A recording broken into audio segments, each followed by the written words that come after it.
Buenas tardes, jóvenes. Vamos a comenzar entonces. Bueno, espero que se encuentren muy bien, que hayan pasado bien estos días y si pudieron descansar, pues que hayan podido, bueno, que si tuvieron libres estos días hayan podido descansar. Y pues bueno, ok. Bien. ¿Qué es lo que recuerdan para comenzar de la clase pasada? ¿Qué es lo que vimos en la última clase? Los leo, los escucho.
Jóvenes, ¿me escuchan?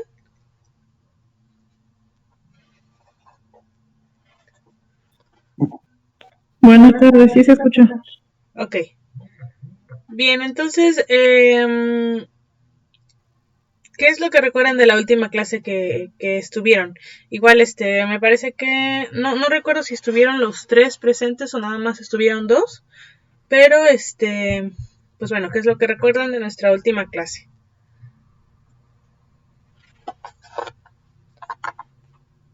O ya no se acuerdan.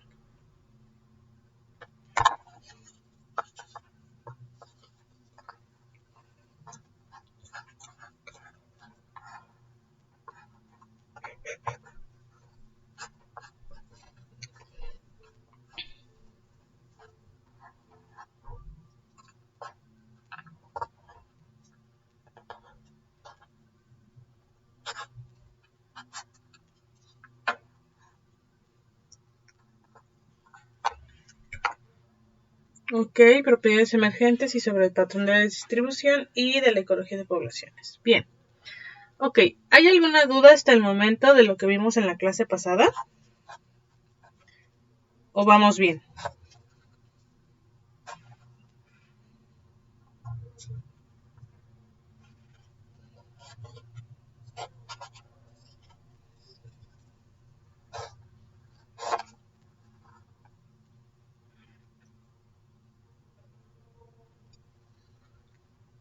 Ok, lo de las propiedades emergentes. Bien.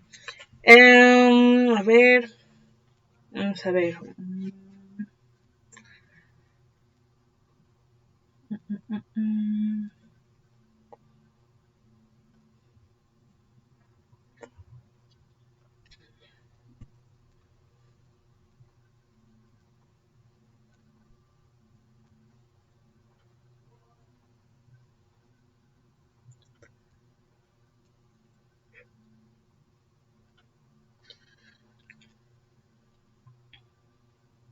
Voy a compartir pantalla. Por favor, me dicen si ya pueden ver la pantalla compartida.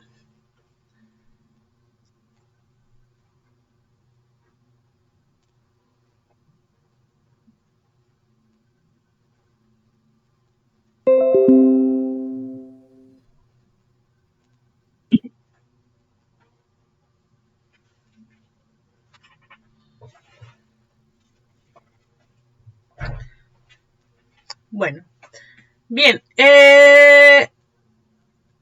pues recordemos que, bueno, como lo dice aquí, las propiedades emergentes en general de cualquier cosa, de cualquier tema, son las características de un conjunto y no las características nada más de las partes. Es decir,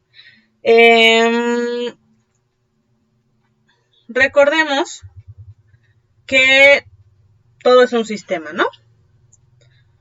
Todo es un sistema, una población también es un sistema. Y entonces, en un sistema, recordemos que un sistema está hecho de todas las partes de este. Es decir, no solamente es ¿cómo se dice? No solamente es las partes como tal.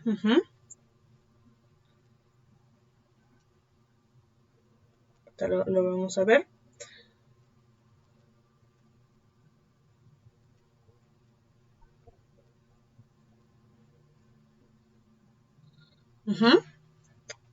Bueno, digamos que este es un sistema, ¿no? Digamos que este sistema es un reloj. Recordemos ahí, tiene entradas, salidas. Y este reloj va a tener varias partes, ¿no? Una va a ser la correa, porque es un reloj de pulsera. Otro los engranes. Otro van a ser las manecillas. Otro el vidrio que protege la pantalla. Y otra parte va a ser no sé, la batería. Y otro más, no sé, un pequeño motor, ¿no? Pequeño motor. Ok. Cuando tenemos un reloj y tomamos todavía lo tenemos sin armar, que tenemos los engranes, ¿cuántos son? 3, 6. Que tenemos los engranes, la batería, el motor, la pantalla,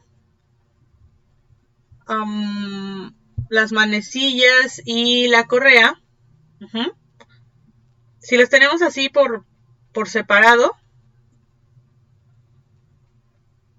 si tenemos así, pues los tenemos en una mesa y así, no van a significar nada. Es decir, solo son un engrane, solo son una correa, etcétera, pero no tienen ninguna función. Solamente está la batería ahí sin usarse, solamente están el motor, etcétera, y no van a tener ningún sentido. Pero cuando sumamos todos estos y armamos nuestro sistema, entonces las características de la correa, de los engranes, de la batería, de todo, se van a sumar y entonces van a formar, van a tener características nuevas. Es decir, ¿cuáles son las características de la correa? Que tiene que ser lisa y es flexible. Nada más, ¿no? Lisa y flexible. De la pantalla, transparente y dura. De los engranes, pequeños y se mueven. De la batería, guarda energía y tiene químicos dentro, ¿no? Y así sucesivamente. Entonces, así nada más, pues tiene ciertas características. Pero cuando sumamos esto en el reloj, entonces la correa no nada más como reloj va a ser flexible y va a ser plana, sino que también va a ser capaz de agarrarse a una muñeca. La pantalla no va a ser nada más algo transparente y duro, sino que va a ser algo transparente y duro y que va a ser capaz de poder dejarnos ver cuál es la hora. Las manecillas no van a ser nada más dos palitos que se van a encontrar ahí, delgaditos, sino que van a ser dos palitos que nos van a señalar la hora y se van a mover cada cierto tiempo. Es decir, son características que solamente van a surgir van a emerger cuando los engranes, cuando el sistema está funcionando como tal. Por sí solo una correa de reloj, pues no se va a agarrar a la muñeca porque pues necesita algo que una de las partes de la correa. O la pantalla no nos va a enseñar más que lo que pongamos enfrente del cristalito, pero no nos van a enseñar la hora. Las manecillas, pues nada más las vamos a poner entre nuestras manos y no sé, no vamos a poder, no se van a mover por sí solas, no nos van a señalar la hora, a menos de que estén ensambladas con el resto del sistema. Entonces, lo mismo pasa con las propiedades emergentes de cualquier sistema. Son características que van a surgir de que las partes estén juntas, de que las partes del sistema estén juntas y estén interactuando entre ellas. Entonces, las propiedades emergentes que vamos a ver ahorita son las características que van a surgir en una población al momento de que sean más de 2 organismos, y no que sea organismo 1 por sí solo y se estudie el organismo 2 por sí solo. Digamos que tenemos 2 capibaras, ¿no? Entonces, si vemos al capibara solito, pues vemos su peso, su tamaño, qué tan rápido corre, en qué edad empezó su primera, si es macho o hembra, si ya es capaz de reproducirse o no, y si lo es, a qué edad empezó su reproducción y ya, ¿no? Pero si juntamos a estos dos, vamos a poder saber si, por ejemplo, son viables para la reproducción, porque si son 2 machos o 2 hembras, pues no se van a poder reproducir, o si es un juvenil y o una cría y algún organismo que esté en su senectud, tampoco se van a poder reproducir. En cambio, si son 2 adultos jóvenes, pues sí van a tener la capacidad de reproducción. Entonces, estas propiedades que van a surgir aquí, van a surgir simplemente de que juntemos a las dos o más organismos en el mismo tiempo y espacio. Si este capibara se encuentra en el año 1981 y este otro capibara se encuentra en el 2023, pues no van a estar interactuando y no va a surgir ninguna propiedad emergente de hacer un conteo de ambos, ¿no? O si uno está en África y el otro está en Chile, pues igual. Entonces, bueno, estas propiedades emergentes son las que van a salir a partir de que que tengamos por lo menos una población de 2 organismos, ¿no? Y entonces, bueno, vamos a tener que las propiedades emergentes van a ser la abundancia,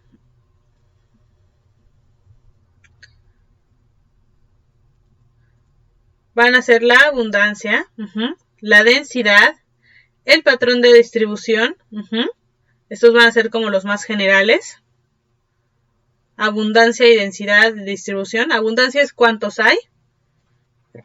No importa el área, sino cuántos hay. Densidad, ahora sí, cuántos hay por área. Es decir, cuántos organismos tenemos por kilómetro cuadrado. Si tenemos, no sé, 9 organismos en 3 kilómetros cuadrados, la densidad sería 3 por kilómetro cuadrado. No sería 9 sobre de 3, sino sería 3 por kilómetro cuadrado. Luego, en patrón de distribución, tendríamos cómo es que se encuentran estos organismos. Es lo que veíamos después.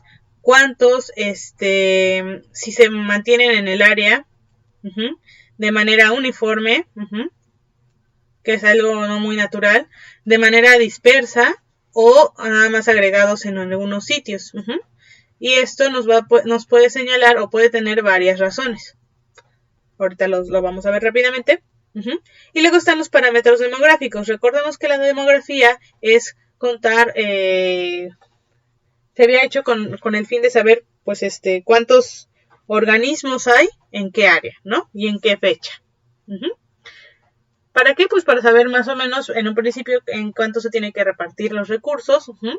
Y pues bueno, para saber otras cosas, ¿no? Entonces, esto va a depender de la tasa de natalidad, mortalidad, inmigración, emigración, la tasa de crecimiento poblacional, que es la tasa de cambio, y la estructura poblacional, es decir, cuántos hay de cada tipo. Entonces, veríamos cuántos nacen, cuántos mueren, cuántos llegan de otras poblaciones, y cuántos se van a otras poblaciones.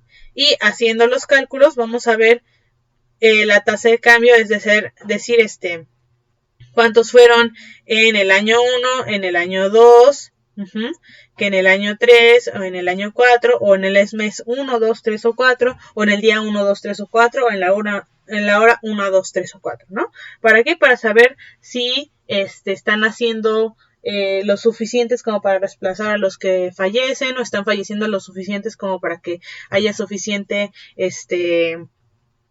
recurso, dependiendo de cuántos están llegando, etcétera, etcétera. Luego, pues, entonces, como dice aquí, hay una tasa de cambio, por lo que vamos a tener que comparar esta población con otra, ya sea en términos de tiempo o de espacio. Y finalmente la estructura poblacional, pues bueno, nos va a decir edad, sexo y talla de cada individuo, ¿no?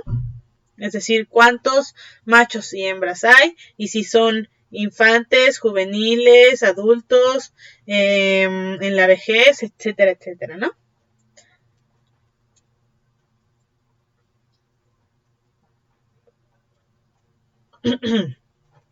Bien, para el tamaño, es el número de organismos que componen la población. Simple y llanamente. No vamos a ver en qué área, sino solamente saber cuántos hay. Y bueno, una forma en la que podríamos verlo es, como les comentaba, que nos podría servir es saber si una población en el área que tenemos es viable o no. ¿A qué se refiere esto? Bueno, para saber, uno, si va a entrar en la, ¿cómo se llama esta? La capacidad de carga del área. Y dos, para saber si hay suficientes organismos con suficiente variabilidad genética para que no haya un entrecruzamiento con organismos que estén muy emparentados, padres, madres, con hijos o hermanos, como para que empiecen a haber defectos congénitos o alguna otra afectación. Después, en la densidad, ya podríamos saber más específicamente. Si en la primera veíamos que lo de la capacidad de carga no sería suficiente sabiendo nada más cuántos hay. Necesitaríamos saber una estimación de de cuánta área soporta qué cantidad de pecaríes. Entonces, ya aquí en el área sabemos cuántos, en nuestra área, vamos a ver cuántos organismos hay. Y esa cantidad de organismos las vamos a dividir entre el área. Si digamos aquí son 10 kilómetros y aquí otros 10, entonces nos van a dar 100 kilómetros cuadrados. 100 kilómetros cuadrados serían 300 organismos por 100 kilómetros cuadrados. Pero como generalmente la densidad la hacemos por kilómetro cuadrado, o sea, un kilómetro cuadrado, tendríamos que hacer la división y nos darían 3 individuos por kilómetro cuadrado. Nada más. Y bueno, esta densidad poblacional, recordemos, puede ser determinada por factores externos en el ambiente, o también puede variar en un hábitat de una estación a otra, en un año a otro. Es decir,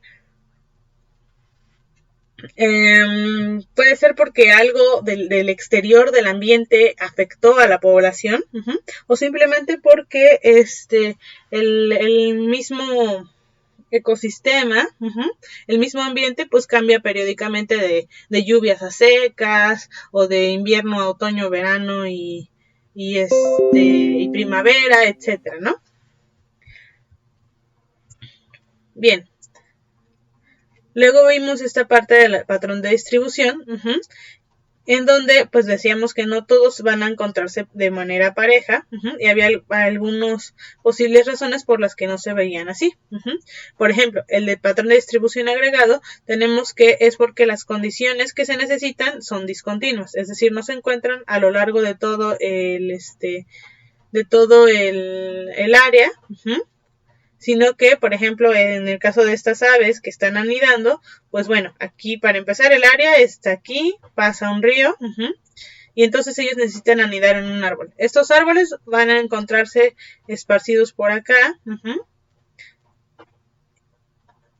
y entonces no se van a encontrar en un solo lugar, no se van a encontrar de manera pareja, y por lo tanto las aves van a venir a agregar en algunos sitios, que en este caso van a ser los árboles. Después en la parte uniforme, el patrón uniforme, este sí va a ser como dejando más o menos casi la misma área entre un individuo y otro, aunque no se ve mucho de manera normal, de manera natural, se ve más en plantaciones, por ejemplo, plantaciones forestales, o en especies que son bastante agresivas con las de su misma especie, y entonces necesitan tener un territorio, y eso va a evitar que pasen al otro lado porque se van a acercar mucho y seguramente va a haber un enfrentamiento, lo que les va a afectar, ¿no? Tanto en la salud como en la energía que gastan, etc. Y finalmente el patrón de distribución aleatorio, es decir, que la presencia de un individuo no va a afectar la ubicación de otros, es decir, estos no se llevan mal con ninguno de los otros, y digamos que el recurso es parejo, ¿no?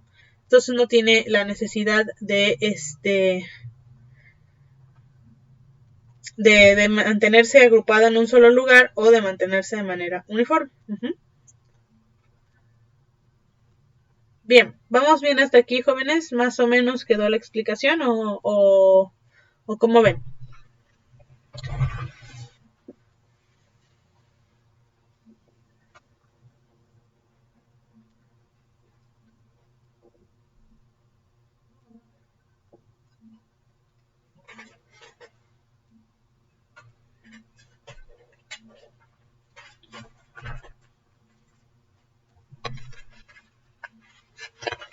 Ok. Permítanme un segundo.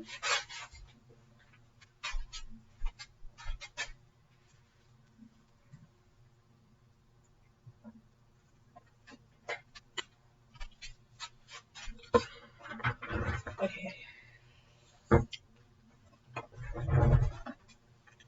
Bien, entonces, vamos a pasar a los parámetros demográficos, que son la tasa de natalidad, mortalidad, inmigración y emigración. Entonces, vemos que el tamaño de una población va a depender del tamaño de una población de un tiempo para otro, de un lugar a otro, más que nada de un tiempo para otro, va a depender de cuántos nacen en este lapso de tiempo, en este lapso, cuántos mueren, cuántos van a llegar de otra población y cuántos van a llegar a otra, se van a ir a otra población. Es decir, no sé, la población de hormigas de un hormiguero que está en nuestro patio no va a ser la misma en enero del 2020 que en agosto del 2020. Del 2020. Entonces, ¿qué hacemos? Bueno, primero tomamos el muestreo, se toma el muestreo de la primera población, se ve que hay 3 hembras, 300 hembras y 3 machos zánganos, ¿no? Y la hormiga reina. Ok. A agosto del 2020 ya pasó la temporada de apareamiento. Y entonces, ¿qué pasa aquí? Bueno, para empezar, los machos se mueran. Y la hembra, la reina, sigue aquí. Tenemos una reina. pero ya no van a ser 300 hembras. La hembra, la reina, digamos, puso un huevo por cada día. Claro, ponen más, pero vamos a hacer un cálculo rápido. A ver, enero, febrero, marzo. Son 8 meses más o menos, ¿no? Bueno, ambos son a inicios del mes, entonces digamos que son 7. 7 por 30 más o menos 210. 210, nacieron 210, murieron 3. Llegó un zángano, y se fueron. De estas 300 había 3 princesas y 5 príncipes, ¿no? Bueno, por decirlo de alguna manera, nuevas reinas, pues 3 nuevas reinas y 5 zánganos. Entonces, este es igual a 8. ¿Qué hacemos aquí? Bueno, aquí teníamos 304, ¿no? 304 organismos. Y aquí entonces vamos a sumarle las 210, que son las que nacieron. Le vamos a restar los 3 zánganos que se murieron. Le vamos a sumar el otro zángano que llegó y le vamos a restar las 8 hormigas que se fueron. Entonces van a quedar aquí en total 504. 504. Y entonces, ¿cuál va a ser nuestra tasa de cambio? Pues fueron 200 hormigas las que de diferencia que hay entre la primera población y la segunda población. Bien. Entonces, la tasa de natalidad nos va a decir la tasa de nacimientos. ¿Cuántos individuos nacen por unidad de tiempo? Es decir, por ejemplo, cuando hacen los censos, o cuando hacen las estadísticas de las poblaciones humanas, nos hacen escuchado, cada año nacen 300 bebés, en Oaxaca, ¿no? Que son muy poquitos, pero bueno, en la Sierra Norte de Oaxaca. Cada año nacen 300 bebés, ¿no? O en el mundo, cada día nacen, no sé, 100,000 personas. Entonces ya estamos viendo cuántos individuos por unidad de tiempo. Obviamente no cada segundo, no cada minuto o en todo el año van a estar naciendo. Digamos, si dijimos 300 bebés, digamos, cada día y medio van a estar naciendo los niños, ¿no? Obviamente hay días que nacen más, hay días que nacen menos, pero promediando y haciendo cálculos, entonces vemos que más o menos son 300 bebés por año. Después, tenemos que entonces la natalidad es la consecuencia, obviamente, de la reproducción. Y entonces, para saber la natalidad, es importante tomar en cuenta estos dos componentes, la fertilidad y la fecundidad, que no son la misma. La fertilidad es la capacidad fisiológica del organismo para reproducirse. Y la fecundidad es el número de descendientes producidos durante un cierto periodo de tiempo. Es decir, la fertilidad es qué tantos podría tener, pero la fecundidad es cuántos en realidad tuvo. Por eso aquí nos dice que la fecundidad es potencial y de aquí nos sale a la fecundidad potencial y la fecundidad real. Fertilidad, si se puede reproducir o no. Y qué tanto.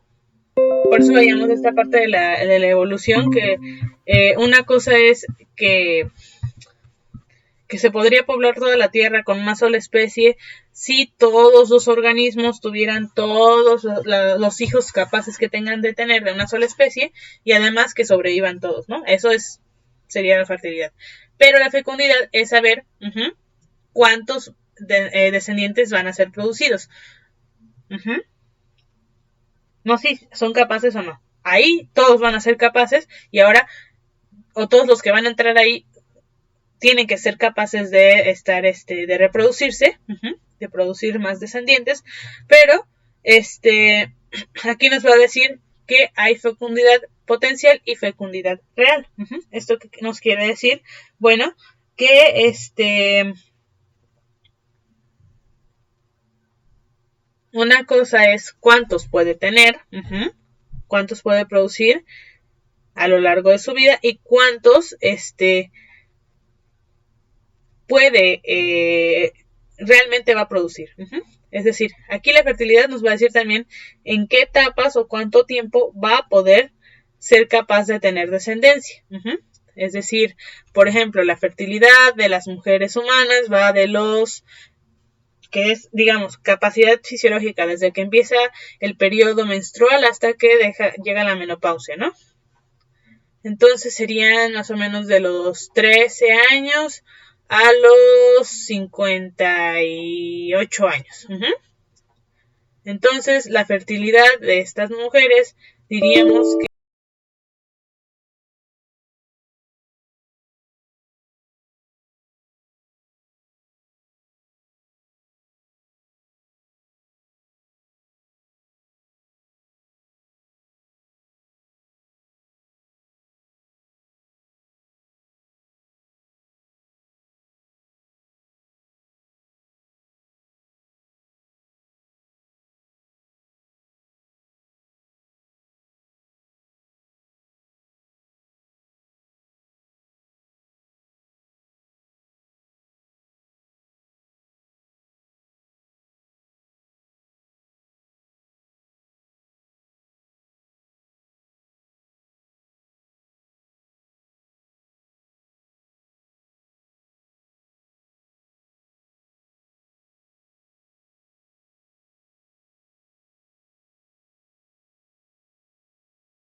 Bueno, jóvenes, ¿me escuchan?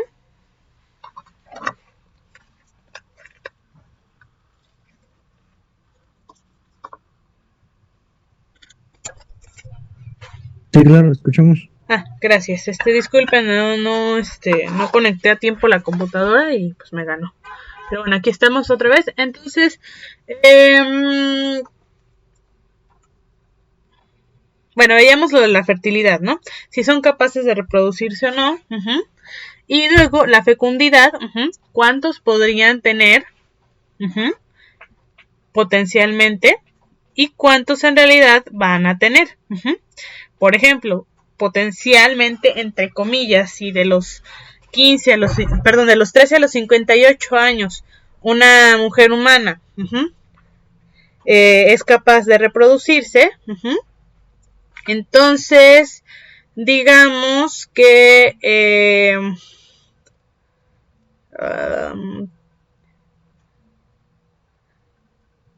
son 45, ¿no? 45 años.